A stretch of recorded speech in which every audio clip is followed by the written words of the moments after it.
very candid with this. From a business standpoint, this bill is really going to increase my business because now you have to have that tax plan. You have to have that tax plan in place in order to be able to navigate around this system. And I've been saying this for years, that the income tax system was never designed for the working individual. It wasn't. This president has made that known with this tax bill, but it has never been designed for the working individual. The way the IRS look at it, I'm just going to be candid. The mindset is we give all the benefits to the businesses because businesses are the ones that employ people. A poor man never gave anybody a job. And that's actually in the actual IRS internal code. One thing I do need to address is the child tax credit. We didn't speak on that. The child tax credit. Now, they actually increased that from $1,000 to $2,000 if you're claiming a child that's below the age of 17. Now, everybody may be happy about that, but once again, with them increasing the itemized the standard deduction, it's actually going to lower your tax refund by them doing that. So you won't be entitled to the whole $2,000. It really depends upon your tax situation, how much income you're actually taxed on. Once again, not individual friendly at all. It has been my thought that, I've always tell people, hey, set you something up on the side, to reap the benefit. You have to change the facts of your situation. This system was never designed for the working individual. Right. And the people who, we have to think about the people who actually make the laws. It's not the IRS. The IRS is just the enforcement agency. That's it. It's your Congress and your Senate that make the laws. And they're not going to make any law that, number one, they're going to hurt their constituency or it's going to hurt them. Yeah. They're not. So, as much as we would like to think that they are working for the common individual, we're thinking the average senator or Congress have a net worth of about $10 to $15 million. So, of course, they're going to implement things that are going to benefit them. Yeah. And that's just a fact. Right. Yeah. But here's the thing. Now, for those of you that are watching now and those of you that are watching on a replay, y'all don't have to tell us, but I want you guys to ask yourself, it would have been really nice to sit down with Mr. Malik at the beginning of the year, pay $350 for his 1 hour consultation. I'm going to tell you how much it is. I told y'all it's more than mine. You got me. I ain't mad though.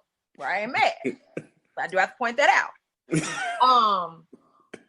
But seriously though, wouldn't it have been nice to have to spend $350 early in 2017 to sit down with a plan so that you knew what to do the whole year, so that if this did take place, because remember back then we did not know, all of us that heard about it had some anticipation about it, right? Those of us that paid attention. But where would you be? Why am I telling you that? I'm telling you that because this is what I've been saying for over a year. You must get out in front of things that's going to negatively impact you and your family and your business. Very important, very vital that you sacrifice those dollars up front so that you're in a better position on the front end, right? Mm-hmm. We're going to be getting together. It's tax season. Don't expect to see a whole lot of Mr. Malik. He's gonna be busy. However, you guys can reach out to us. You can put hashtag I need a consult.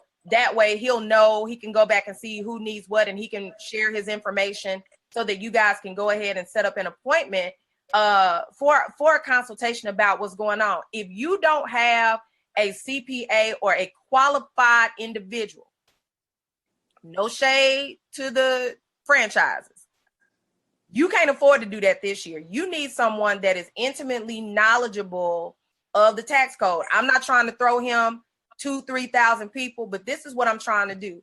I want, for those of you that are serious about getting yourself in a good tax position, the best position you can be in this year, knowing the things that you know now. And we haven't even covered everything. We just covered the major stuff that the average people are going to be hit with. And then looking towards getting yourself together for next year, right? What are some things that you can put in place? Go ahead. You can reach out to me. If you can't get him, you can reach out to me. Better yet, reach out to me, and then I'll help you coordinate or facilitate an appointment. That way we can do that. For those of you, you ought to know how to get in touch with me. You just let me know. Now, don't let the fact that his fee is more than mine deter you from reaching out to him first. If you know that you need to talk to someone about a tax plan, right? If you need to talk to someone about a tax plan, that's what you need to do. So one last thing before we leave, what is something that you would like for our viewers to take away from today's conversation that they can use to improve their tax situation? I would say that they need to really think about, and this may offend some people, but it is what it is. A lot of people, especially within our community, we always think about the earned income credit, getting the big refunds. And to be candid, to me, that's a poor man way of thinking. My high net worth client, they don't think that way, you know. So my thing is start developing, you know, your tax plan and incorporate that into your wealth building plan.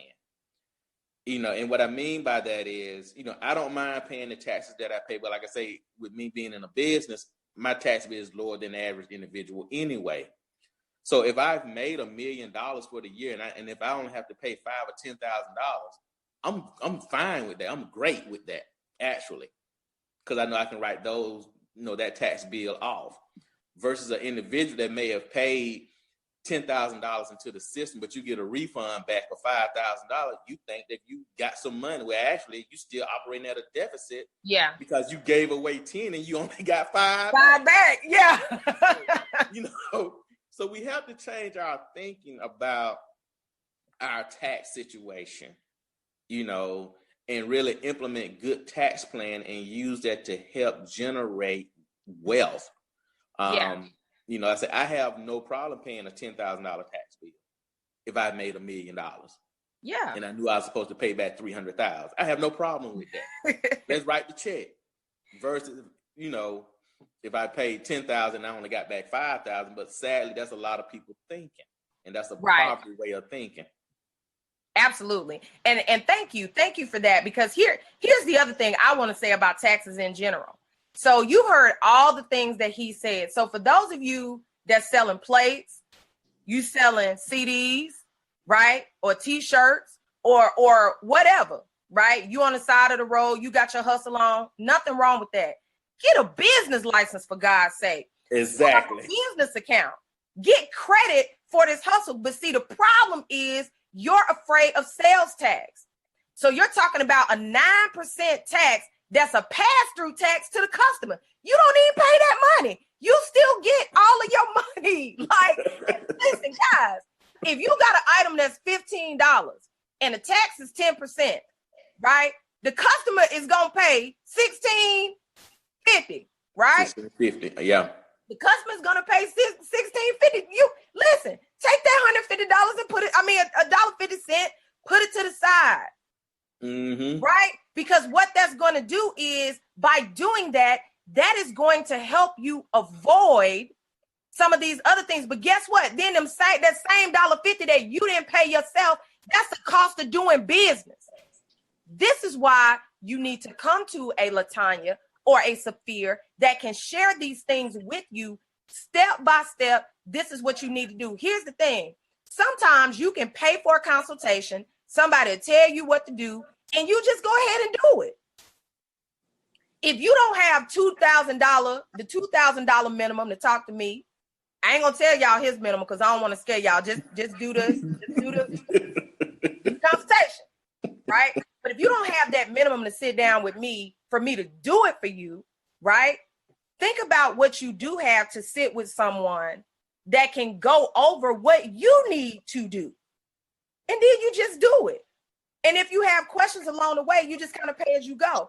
I'm telling you, I know lots of professionals that do that. Most of them aren't lawyers. Most of them aren't CPAs, but they are qualified individuals that will do that, that will assist. If you need assistance in that area, like I said, you guys may reach out to me. If you want, you can reach out again to Mr. Malik. Just put in the comments that you want one of us to reach out to you. You want someone to contact you so that you can do your tax planning or whatever. So again, thank you, Mr. Malik, for being here today and going over these complicated matters, because it is not easy for us to even deal with taxes. And now it's like this whole thing has kind of hit us. And so I want to thank you for being here today. I appreciate the opportunity to be here also. Awesome. So listen, guys, we're back. Power Attorney is back. We are on track. We have some fabulous guests coming up the remainder of this week. So continue to be on the lookout. Make sure you join us 9 a.m. Central Standard Time, Monday through Friday. If you have questions in the meantime, you can reach out to me at www.latanyamore.com. That's www.latanyamore.com. And so until tomorrow, guys, have a great day.